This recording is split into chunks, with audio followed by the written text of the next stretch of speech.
Rejoice, everyone. We're back with another Sekhie Reacts to Fate. This week, Napoleon. Vive la France! Oh, sorry. Wrong revolution. Or right revolution. I mean, really. I'm not wrong. It's all one huge chronology of France losing its collective mind. It's like a 50-year period that's just everything went wrong and everything went right, but nothing went right correctly and nothing went wrong correctly. Like, there wasn't irreparable damage, but nothing happened. Like, the good things never lasted. I was going to say, I would argue the literal millions of people dead from the campaigns is a form of irreparable damage. Well, some of us have better outlooks on life.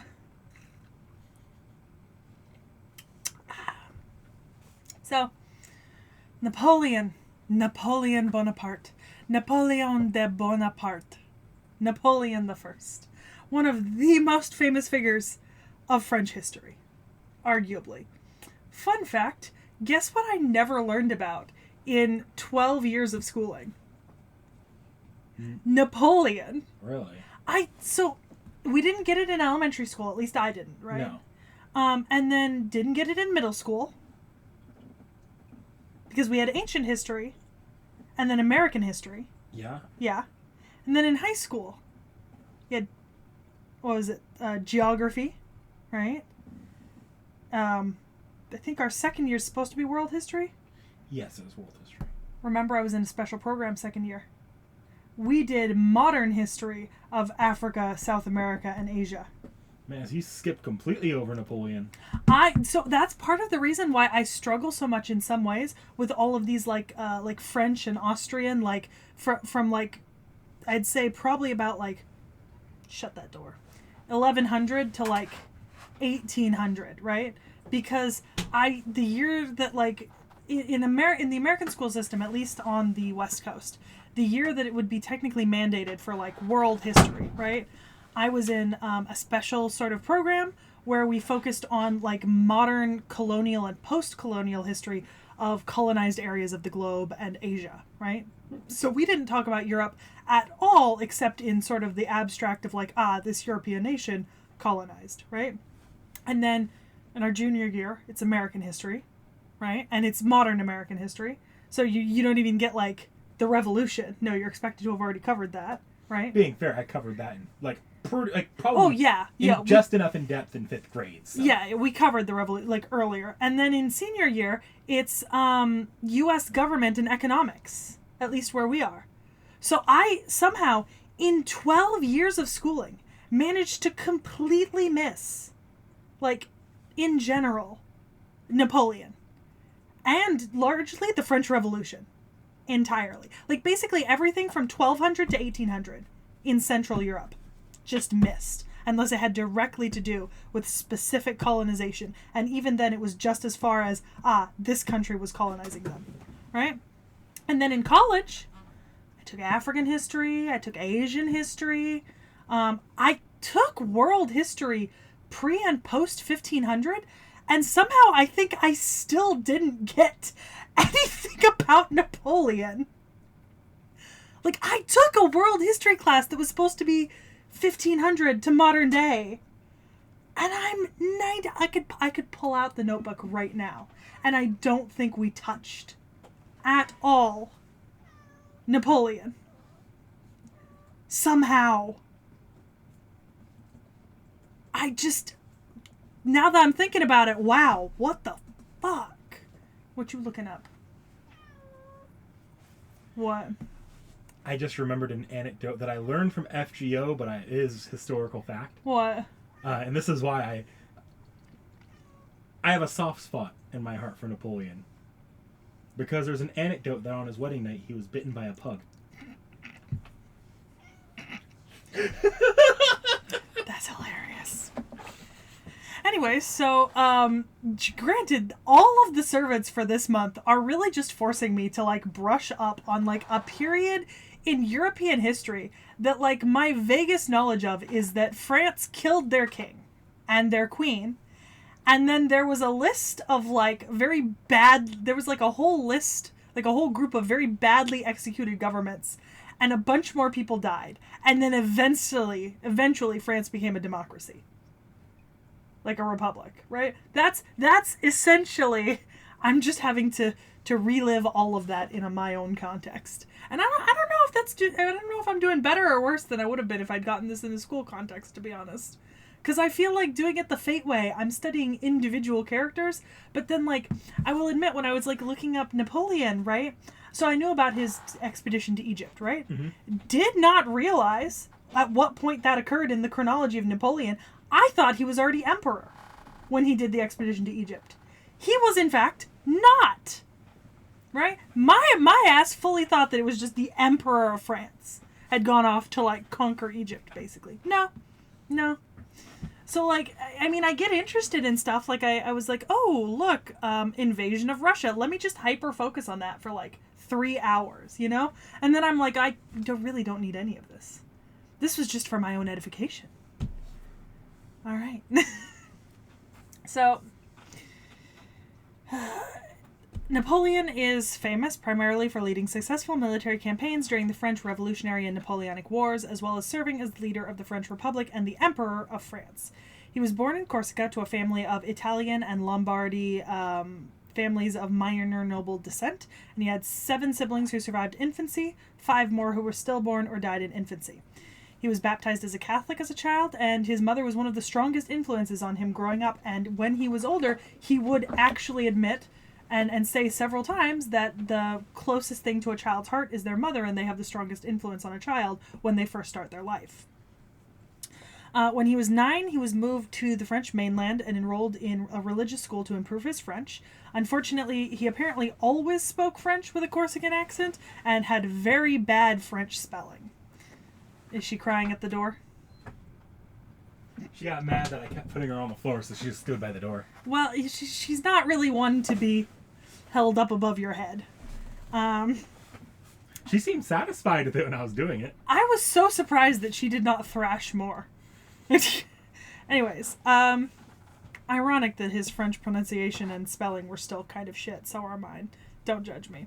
Eventually, he transferred to the military academy at Brienne-le-Château, and in 1784, he was admitted into the École Militaire in Paris. He was the first ever Corsican to graduate from this prestigious school, and upon graduation was immediately commissioned as a second lieutenant in La Fère Artillery Regiment. Bonaparte would then go to involve himself in the three-way struggle between Corsican Nationalist Party, the French Revolutionaries, and the Royalists. He actually wanted the Corsican Republic to secede from the people who were controlling them. In 1793, he took part in the French expedition to Sardinia, but during this expedition he was condemned for his participation due to the rumored corruption and incompetence by the National Assembly. Because of this, his family was forced to flee to the French mainland.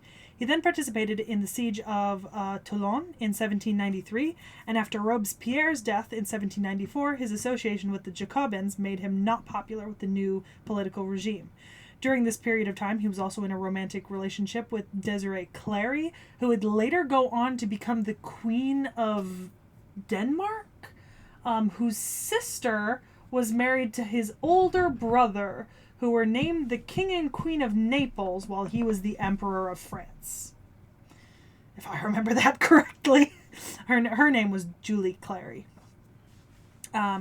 While he was in a relationship with her, he wrote a romantic novella called Clisson et Eugénie, which paralleled his own relationship. Romantic at heart. Napoleon then had a significant role in defeating the Royalist rebellion against the National Convention, earning him and his family patronage in the new government. He was then promoted to commander of the Army of the Interior, and in 1796, the head of the Army of Italy. Within weeks of this uprising, he had become romantically involved with Josephine, the Beauharnais. My Google document auto-corrected that, and I could not tell. Beauharnais. Anyways, they would marry that year in a civil ceremony, with Napoleon Bonaparte then styling himself in that way rather than using his Italian name, which was closer to like Napoleon de Bonaparte. I think it might have been Napoleone, but I'm not sure. My Italian pronunciation is even worse than my French. From 1796, directly after his wedding, to 1797, he led his first Italian campaign, and he returned to Paris in 1797 as a hero. He then was delegated to participate in the Egyptian expedition. The Egyptian expedition we had talked about in our last video. It produced the Description de l'Egypte, which is a comprehensive catalog of all aspects of ancient and modern Egypt, from natural history to archaeology, politics, and modern geography. The goal for this expedition was to undermine Britain's access to trade interests in India by establishing a force that would join forces with North African trade partners to better grant France access to the Indian subcontinent. Unfortunately, a series of unfortunate events involving naval battles with the British and disease meant that this was a most unsuccessful expedition overall. And eventually, Napoleon would leave the army in the charge of one of his second-in-commands and head back to Paris without dispensation, he thought, after hearing about several defeats from the War of the Second Coalition. Unfortunately, he left alone to return to Paris when it turns out that the French government had actually sent him several messages that never reached him, saying that he and his entire army should return to Paris to back them up in the War of the Second Coalition. But this technically meant that he still counted as a deserter, right? So he arrived in Paris as a hero because he was coming back to save them, despite the fact that he'd failed on the Egyptian expedition, but he was still officially a deserter of the army? But he was a hero to the public, so, like, they couldn't really punish him for that. But, like, he was. Because he didn't get the messages, so he didn't come back with the army, and he just kind of ditched them in Egypt. Which is, I think, a little bit funny. So he formed an alliance with the Council of 500 and the Directory to then overthrow the current government, and in 1799 he introduced the Constitution of the year 8, which appointed him as first consul for 10 years. This essentially made him the most powerful man in the government of France for the next 10 years. He then used his armies to secure what he called victorious peace across Europe, which was really just a tentative set of treaties where he, like, marched his army into other countries and then was like, hey, let's have a peace treaty. Which has worked so well historically for so many people. He at this point began to consolidate and reaffirm control over French holdings all across the globe, including looking at the governance of the American French colonies. In 1794, the National Convention had voted to abolish slavery, but in 1802, Bonaparte reintroduced it to all French-American colonies, with the exception of Saint Domingue and Guadeloupe, but only because those two were held by rebel generals, and then eventually he won back control of Saint Domingue from the rebel general and reinstated slavery, but was then chased out of Saint Domingue in defeat, and they freed themselves and became the nation of Haiti. Great. Good. That would be the Haitian Revolution. All right. But at the time, he could also see that there was a conflict coming with Britain, as there always is for France. So during this time, he also agreed to the Louisiana Purchase, doubling the size of the United States, and giving France a significantly larger amount of physical capital to use for the funding of armies. In 1804, his government made a series of arrests in regards to a potential royalist plot to kidnap or assassinate him, and in return he ordered the kidnapping of Louis-Antoine de Bourbon, which violated the sovereignty at the time of Baden. Following this, he was convinced to create a hereditary regime to secure his empire in case of his death, and he then had himself coronated at the Notre Dame de Paris in December of 1804 with the participation of Pope Pius VII, where he also crowned Josephine, making her the second woman in French history to be crowned and anointed after one of the de Medici women who married into the royal family. Yeah, one of them. I don't remember which. It definitely started with an M, though, because it was like MM. Alright. In May of the next year, he crowned himself the King of Italy with the Iron Crown of Lombardy at the Cathedral of Milan. Then between 1805 and 1806, there was the War of the Third Coalition, which was France versus Britain, Sweden, Russia, Austria, Naples, and the Ottoman Empire. This conflict resulted in the Peace Treaty of Vienna in 1809, which was extremely harsh against Austria and further consolidation of the empire. Napoleon, however, had yet to produce a child with Josephine, and so he divorced her in 1810, and then negotiated for the hand of Tsar Alexander's sister Anna, who said, "No, my sister's too young and I don't like you." So then he turned to Austria and was married to Marie-Louise, the daughter of the emperor at the time. She, a year later, gave birth to his then heir apparent, Francois Charles Joseph Napoleon, who was crowned King of Rome. During this time, he annexed the Papal States, Holland, Westphalia, and essentially ruled about 40% of the total European population. Between 1810 and 1811, this provoked a series of unpleasant feelings between the Empire of France and Russia, which then resulted in the French invasion of Russia and the War of the Sixth Coalition. In 1814, he then suffered a series of defeats and forced retreats, which eventually led to Empress Maria-Louise fleeing Paris with her son, the King of Rome, and Napoleon being persuaded to abdicate in favor of his son, with his wife standing as regent. He was then exiled to Elba with the Treaty of Fontainebleau, right? We talked about Elba in our Dumas and Dantes video. This did not last long, as in February of 1815, he escaped from Elba and then undertook the War of the Seventh Coalition. And when he finally managed to return to Paris, he found that the legislature of Paris was basically completely against him. And so he abdicated on the 22nd of June in favor of his son and left Paris 3 days later to settle with Josephine at the palace at Château de Malmaison. He then fled to Rochefort to consider escape to the United States, but found British ships blocking the port, and so he surrendered to British custody, who then transferred him to St. Helena, which was a British holding in the Atlantic Ocean.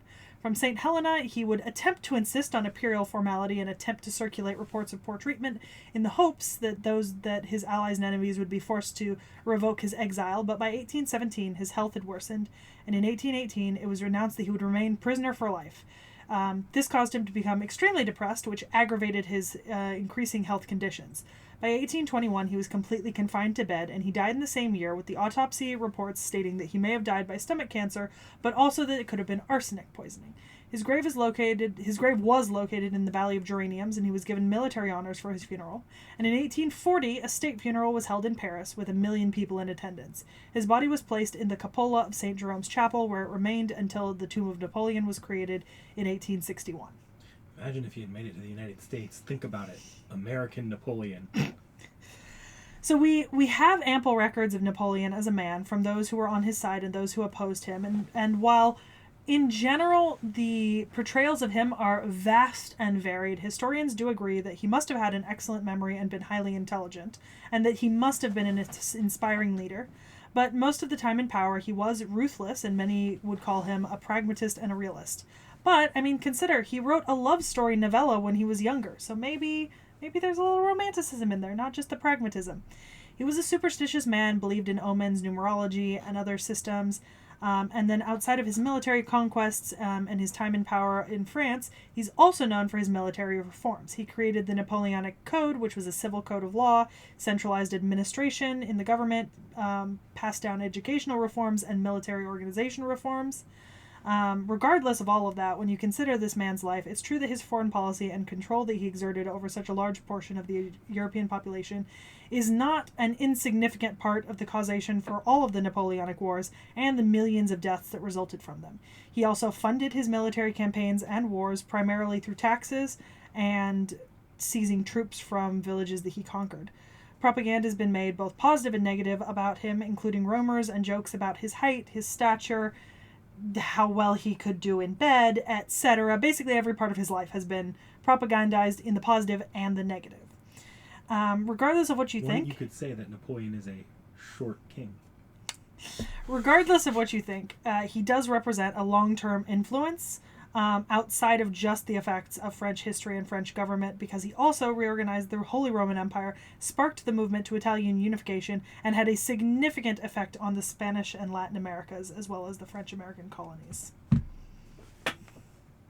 I will not be going more in depth, any of you military historians. That's not my thing, and I'm not going to sit here going over 1 through 7 of the fucking conflicts. The important ones were mentioned. How about How about the coalitions. Egypt one? Do you want to talk about the Egypt thing at I all? talked about the Egypt thing, but like basically, Like, what are your, because Yeah, you're so- the Egypt lover. What are your thoughts on this? I'm sure you have commentary. all right, so here's two parts. One, let's talk about the exposition itself, right? So he took a bunch of troops with him, right? And then a shit ton of them died from plague, right? Like likely bubonic plague, right? And then he also, like at the Battle of the Nile, like did not succeed against the British, right? So he wasn't very successful in actually establishing any sort of French dominance or contact with the sultans that he was trying to contact, right? And then his army took the... I don't want to call that... His army also decided during the Egyptian expedition to basically rape their way across Egypt, right? Literally raping thousands of women and killing thousands of children, right? Like, it's not good. And then the entire expedition, I mean, we talked about it with Dumas and Dantes, but so it catalogs as far as they were able to find. So he brought a bunch of people from the scientific ministries of France, right? He was actually named like a scientific partner to like one of the scientific ministries of France, right?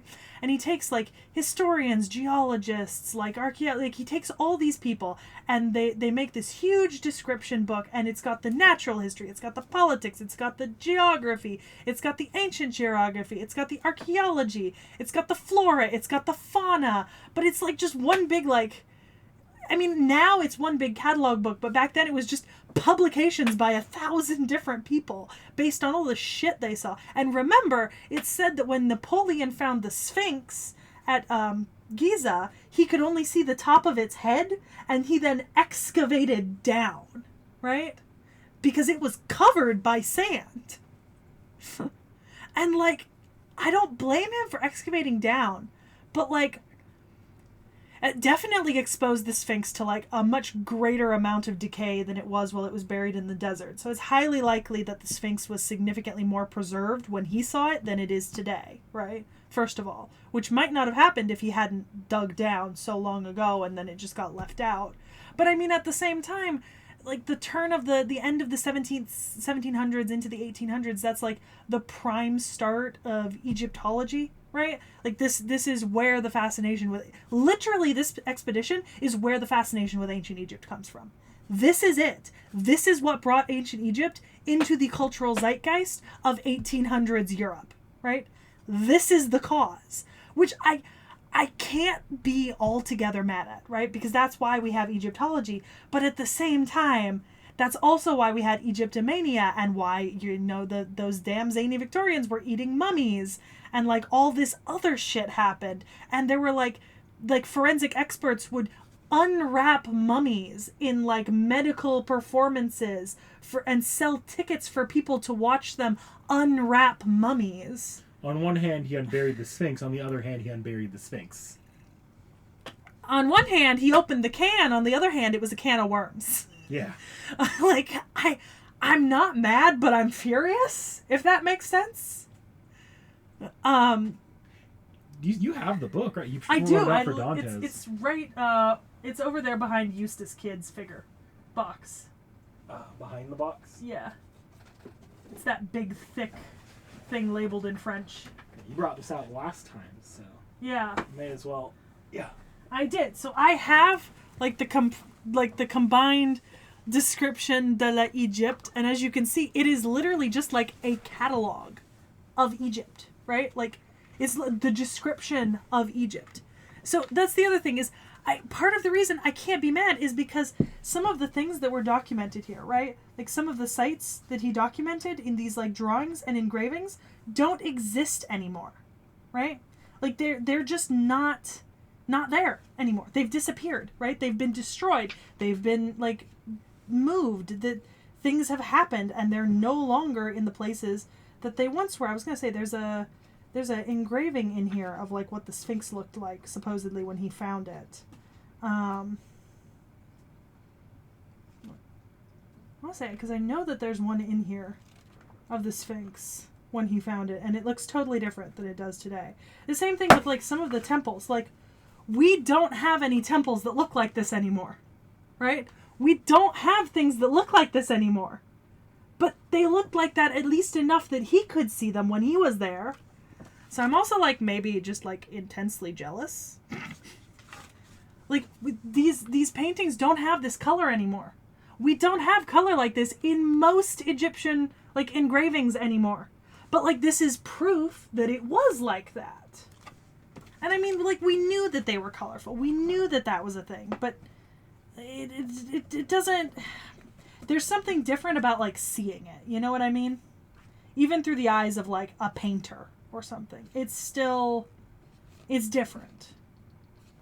I'm still trying to find... I'm trying to find this image of the fucking Sphinx. There's a bit of a fake anecdote, or there's a bit of an anecdote. It's not real. It's myth, but that Napoleon is the one that shot off the Sphinx's nose. Yeah, and that's how he found it. Which literally isn't true, but metaphorically. I mean, it's certainly. Well, because some people theorize that the Sphinx might have like maintained its nose for like actually quite a long time before losing it, you know? Like, it was not a given that the thing was just gonna go kaput. How did I see it a second ago and now I can't find it?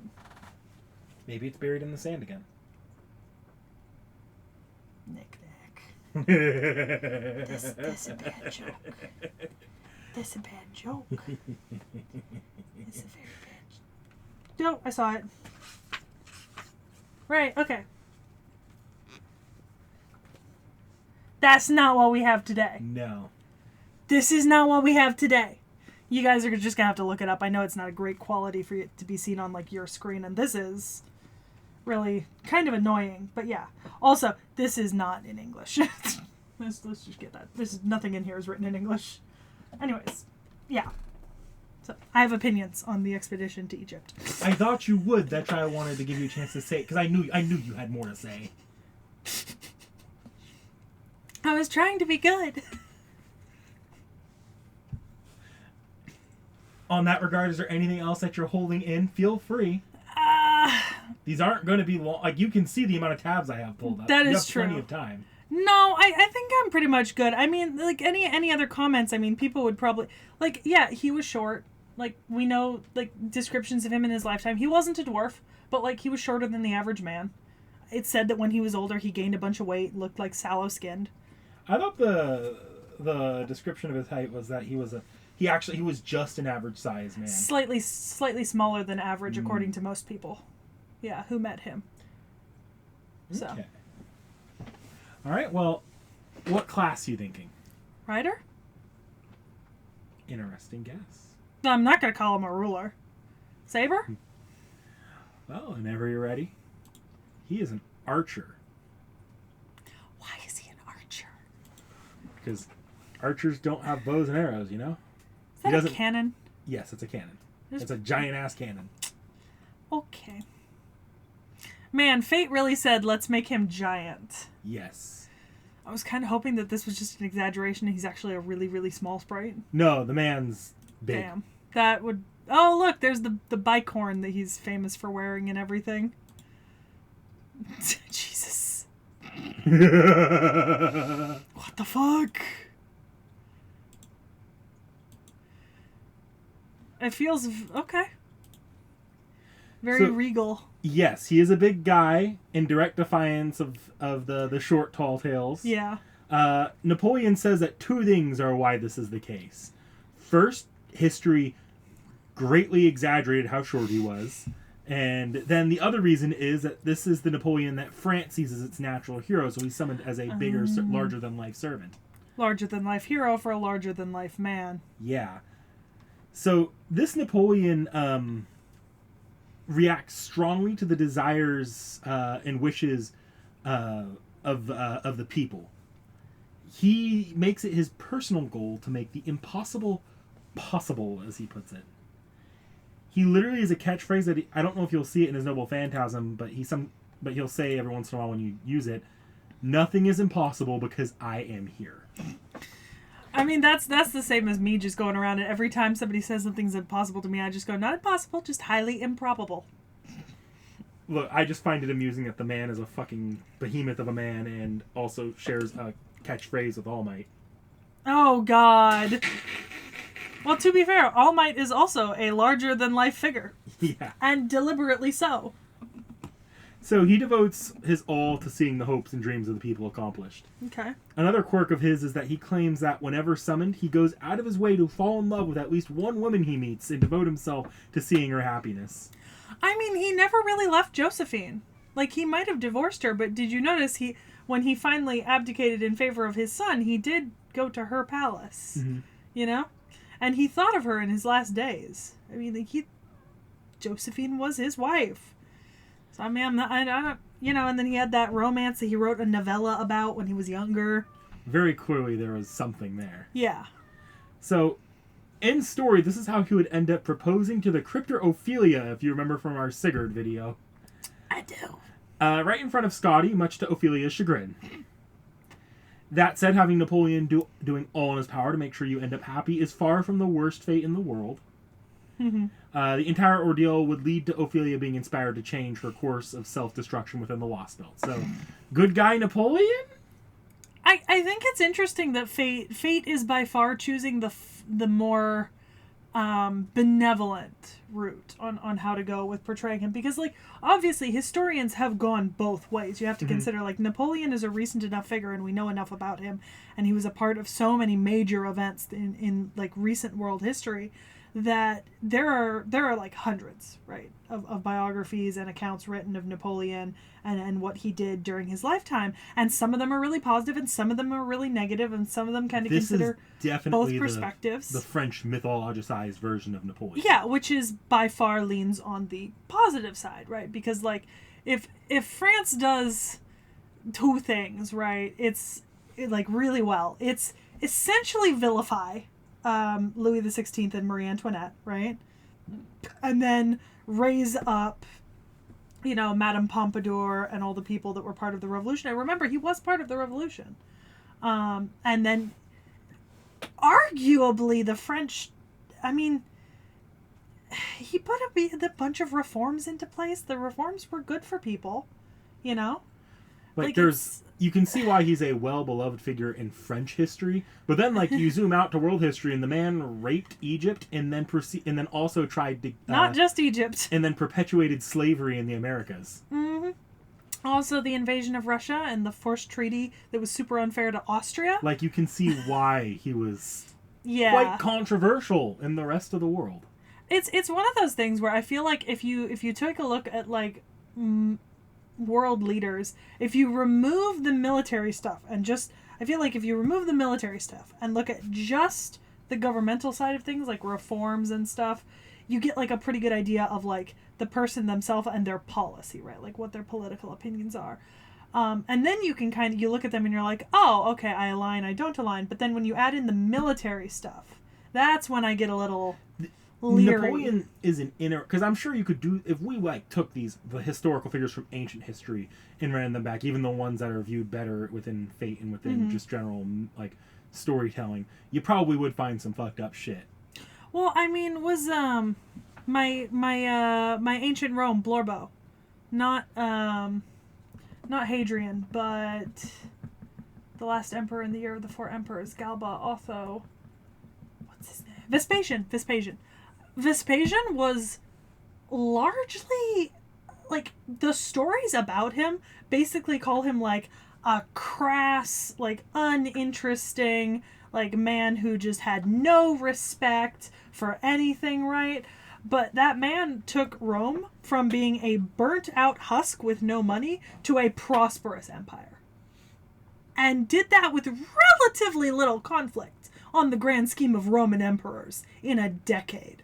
And, like, when you think about, like, world leaders, this guy is more modern than George Washington. This is 1800. This is like, man starts his military career in the 1790s, and it, like, lives until the 1820s. So this is the 1800s.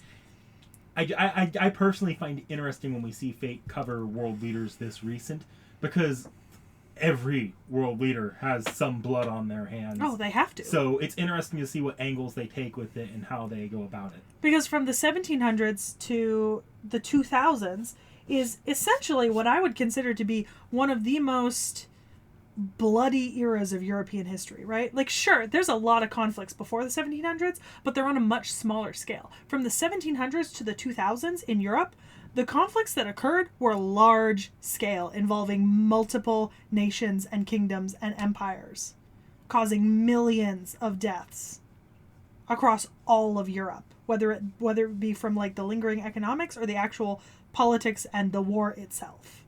Like, these are large scale conflicts. This is not like, you know, the Yorks and the fucking Lancasters, you know, duking it out in Britain. It's interesting because, like, you have Napoleon, who, like, you take the direct French nationalism perspective. Yeah, no, because like post the dissolution of like the Kingdom of France and the death of the monarchs, French nationalism becomes a thing, right? Like, the creation of French nationalism is the revolution, right? But, like, Madame Pompadour and Robespierre and all that stuff, they were creating a sense of a French nation disassociated from the existence of a king and queen of France. And Napoleon just takes that and runs with it, right? He participates in the formation of the French as a place and a people, right? And then rules over France as a people. But then just turn back the clock to the beginning of the French Revolution, and their portrayal of Marie Antoinette is not what the French people would put out there. Yep. Thinking about you, French Olympics from this last year. Oh. That opening ceremony. Oh. But it's interesting that I think fate has a tendency, unless your name is Christopher Columbus, to take a very... I don't want to say... mythologized. Yeah. But here's the thing. That's arguably... I actually agree with that, because that's arguably the safest way to do any modern historical characters. Because no one can argue with the fact that, like, a nation has, like, a myth about, like, a founding character, right? Mm-hmm. Like, nobody's gonna say, like, the French myth of, like, loving this larger-than-life Napoleon is wrong. People are going to say Napoleon himself was a more complex figure, with positives and negatives, right? But the myth doesn't really have anything to do with Napoleon himself. It has to do with the founding of a nation. And you can't really argue that the same way that you could argue with, like, 100% the real person. You know what I mean? Mm-hmm. It's like William Tell. The story of William Tell is not about William Tell. It's about, like, rejecting tyrannical overlords in Switzerland, right? It's different. It's a myth. It's a modern myth.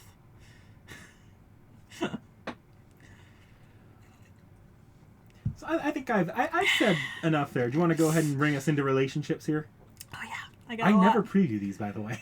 Bruh, okay, there's not that many. Oh, yeah, they all fit onto one page. Awesome. Okay. The real Iskandar. Is it really Alexander the Great? Ah, shucks, you got me there. Finally. He's neither a mirage nor an illusion. I'm finally face to face with the man himself. What? Queen Marie Antoinette? What a surprise. I see. The symbol of royal authority, the white lily. So that's what it means. I may not be the right person to say such a thing, but yeah, it must have been tough. Yeah, you better not be the right person to say. Sanson! Is he the Sanson, Monsieur of Paris? Ah, what a coincidental meeting. You know, that guy never addressed me as your majesty. The Count of Monte Cristo, I see. Edmond Dantes. No, I'll go see him later, since it might start a serious exchange of fire. I didn't save him from imprisonment. Naturally, he must despise me. Huh? The guy here now isn't the kind of person who would come and attack me? Really? Ah, the hero of the Trojan War. Wonderful. I love the Iliad. And that's directed towards Achilles, Hector, Paris, Penthesilea, and Odysseus. All of them. All of them. Ask him to take a stance on it. Hey, old man. Yeah, you. I hear that you have an interesting nickname. Something about being the yours truly of crime. So in all seriousness, what kind of person are you really? How did it go again? The what of crime? That's it. Not that many. Oh. Why does that give the same look as, like, Iskandar fading away at the end of Fate Zero in front of waver. I'm not gonna say that wasn't intentional because I see a lot of Napoleon, like Iskandar, like. Well, in the personality, it did say that he like idolizes Yeah. Iskandar, and that's what spurs him on to the Egyptian. I don't know if that's a reason why he participated in the Egyptian expedition historically, right? I've not read any biographies of him or writings of him that might say so. But like, I mean, he volunteered. I think he volunteered to go. Like, he didn't mind going. But you can tell they took, when they designed Napoleon for Fate, they definitely took a lot of pages out of the Iskandar design book, including the make him taller when he was historically, mythically short. I was gonna say, but also he is big, buff, and redheaded. Yeah. Like, I feel like we might have been copying homework a little here. He's kind of like Diet Iskandar. Like Iskandar light. Like, if you don't like your man as big and burly as you Iskandar. like yourself Diet Dr. Pepper. Is that a bad thing? Yeah, but on the scale, right? On the scale of Alexander to Napoleon to Iskandar, I fall firmly on the Iskandar end of that spectrum. like it's in the middle. Maybe if you didn't like someone as big and burly as Iskandar, you could get down with Napoleon. He's not unattractive, but like, not quite there for me. So, as far as abilities go, Napoleon fires bombardments of energy from his massive oversized cannon that he carries with him. He's not the most powerful servant, normally due to being relatively modern, but nonetheless, a big gun is a big gun and causes big boom. He has a skill that can only be described as a deformed love child of Pioneer of the Stars and Innocent Monster. It's called Light of Hope. With this skill, to my understanding, it's less that he did make an incredible march forward for humankind as much as people believe in and are scared that he can. So it's like a cross between Pioneer of the Stars and Innocent Monster? Yeah. I'm actually not surprised by that. I think that encapsulates very well who Napoleon is in history and mythology, because I think if you go with the mythology, you could certainly call him an innocent monster. But if you look at Napoleon, I mean, you cannot deny that the French Revolution specifically, and then the Napoleonic Wars, didn't usher in an era of change for Europe that affected the entire world. Because the French Revolution made every other monarchy nervous, right? Every other monarchy then started to worry about people rising up against them. And guess how many monarchies we have left in Europe that are actually holding power? You'll notice the wars that Napoleon fought often ended with a bunch of monarchies teaming up against him, and not always successfully. Keep in mind, I mean, he fought in the 7 coalition wars, and only like 2 or 3 of them were defeats on his end. Like, it's pretty undeniable that Napoleon did set like European international politics as a stage for a long, long time. Yeah. So, as far as Noble Phantasms go, I see Arc de Triomphe de l'Étoile, which I think is the Arc of Triumph to the Stars. Because I think Étoile is stars. So, the cannon he wields is actually a sublimation of the anecdotes of him bombarding that he blew off the nose of the Sphinx's nose. It's partially from that fictional anecdote. Didn't happen, but myth to a servant pipeline, you know, that sort of deal. It's certainly not the weirdest thing we've seen. Yeah. And then his second one is Grande Armée. Yep. Won't get into this because he doesn't have it, but it's his army from Invasions. Oh, he can use it in other classes. Oh, so the character designer for him only designed him and First Hassan. That's it. Good couple of characters? Yeah, solid. Alright, so we have 1 NP. Yep. That's so odd. It's growing on me. The design? Yeah. Like, I was never against it, right? But like, first seeing it, I was like, Napoleon, the historical figure. I don't know if I can be on board with that. I don't know if I can genuinely say, to Napoleon, the historical figure. But like, Napoleon, the mythical figure. Okay. I read the little anecdote about how his cannon got bigger and bigger because they wanted it bigger in the art design, and it just reminds me of the anecdote in Lord of the Rings that the Nazgul King, like the Witch King of Angmar, that giant like mace thing that he has in like the final fight against Eowyn. Apparently, they made like 7 versions of that, and every time they brought it to Peter Jackson, he was like, "I want it bigger." And so it is actually absurdly large. 人よ願え。お前たちに不可能はない。 Ooh. なぜならば、俺がいる。 Because アルクルートリ Ooh, sorry. all I can think of is All Might I now. put that thought in your head and it's not going away. You put the thought in my head. Oh, so there is another Napoleon. Yes, so this is just a quick little thing. Napoleon Writer.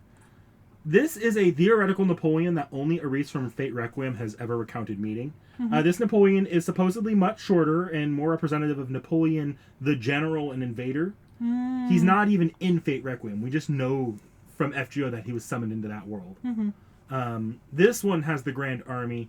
It's just the summoning of his army from across Europe that invaded across Europe. We have no clue how this actually looks like, but the concept, and given the other parallels we have here, it doesn't seem unlikely that it's designed to, it would be designed to be similar to Iskandar's. Like an anti-army sort of thing. Yeah. Yeah, okay.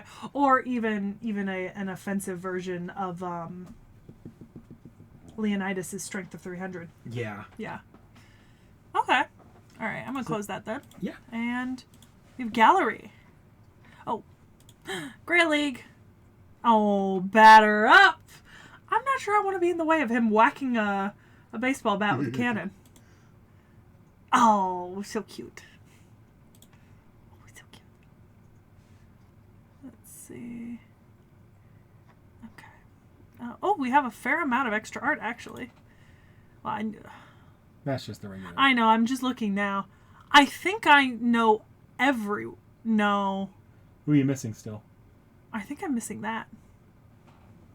Woman, dark skin, big lance, white hair. Oh, yeah, you're still missing Yeah. that character. But that's the only character I'm missing now. I know everyone else as of our stream and some recent videos.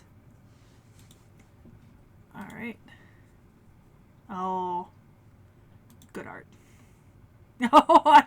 Oh, remember, we kept running into this one specifically, and I kept counting off. I was like, I know him, I know them, I know them, I know them, I know them, I know them, I know them, I know them. I don't know him.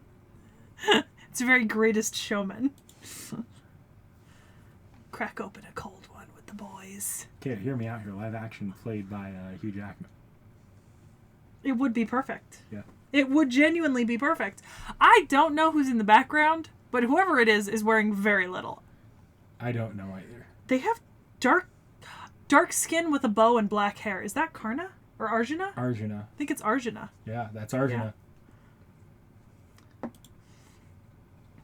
Oh, there's Hassan and Benny Enma. Oh my god, it's so cute. Well, you tell this guy's proud of the two servants he did. Yeah. Okay. Yeah. It does look like Big Brother, Little Brother, doesn't it? Yeah.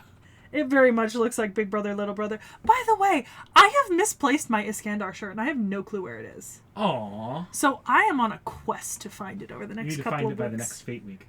Yeah. Well, I need to find it by the time we do the Ioni Heteroi video. That'll be a long while. We don't even have that on the calendar yet. I thought we were planning on it. Do we? We might. I'm pretty sure it's going to be wherever Ptolemy is, right? Yeah. He might be on the calendar somewhere. Yeah. Either way, this is adorable. Love this. It's in Japan. Oh, cool. And Paul Bunyan, or what I know as Paul Bunyan. And Iskandar. Is that Ellie, but Isle? Or, yeah, that's Ellie. This is Karna. Hassan. I think that might be Abby. Is this Kandor in there, or is that Napoleon? Napoleon's here. Iskandar's there. Oh, you're right. Yeah. Huh. Anyways. I think you know everyone there. Nice. Aw. Chinese New Year. Okay. MASH signaling the end, like always. Always. Good little eggplant. Foot pick. I'm just going to take a look at these Goddard Dameron frames. See, I mean, how are you going to say no to that? Look at that smile. Isn't that just the most attractive smile, Knick Knack? Doesn't that just make you want to... I'm not going to finish that sentence. All right. Legends and truth.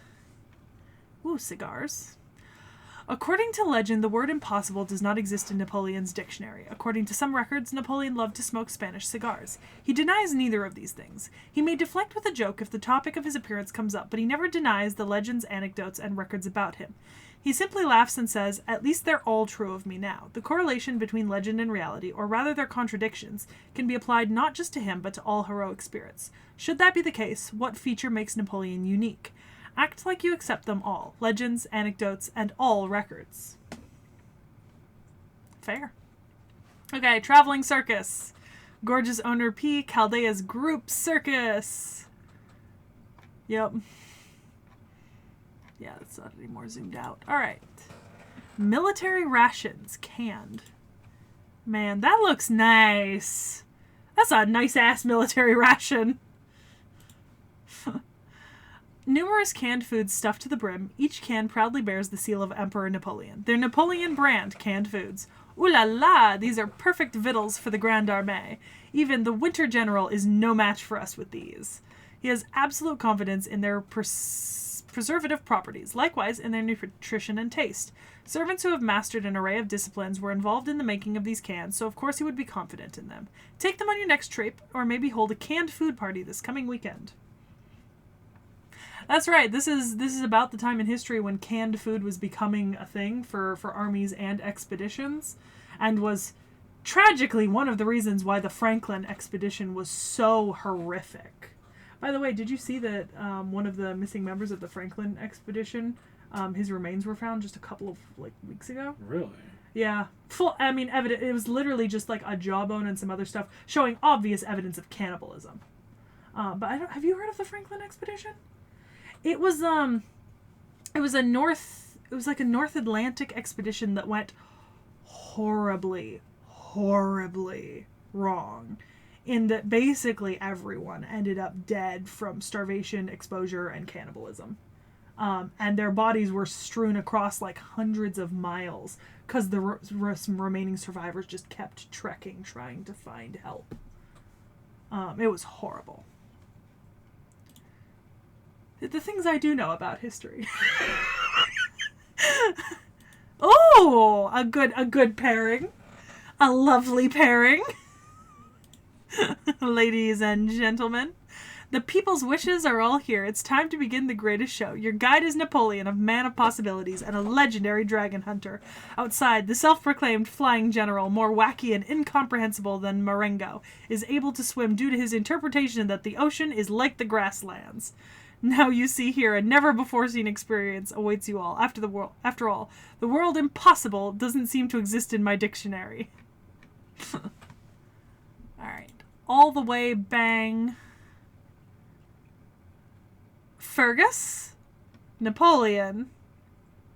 Kentucky. Is that Kentucky? Yeah, it's his costume. The art style is just so... okay, hold on. 勝利の旗は俺の手の内にこそふさわしい。そうだろう。おらら。おーさゴールデン。引けねえ戦いってんなら源氏のお箱だぜ。真の男たちが相争うバカ。ならば戦士としてはたぎらざるを得んな。The men move passionately and fiery. To prove that I am the best man, the flag of victory deserves to be in my hands. Isn't that right? Ooh la la, USA Gordon! If it's a battle you can't back down from, then it's Genji's 18th, a place where true men fight each other. If that's the case, as a warrior, I can't help but be disappointed. The fate of victory and defeat is filled with even more enthusiasm. Okay, and then Taiwan Anniversary, 6th edition. Okay, we've seen this before. He's right there. But I remember I was counting out because that's the Dioscuri, and that looks like Anna's master,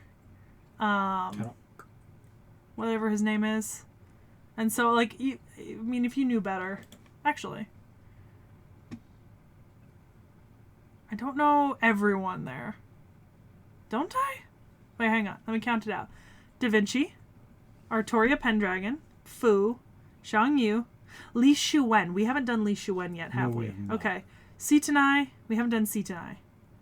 Janako, Europa, Anastasia, Karna, Diaz. So I'm missing those 3. But I know the rest of the servants on there. I just don't recognize those 3 at all. All right.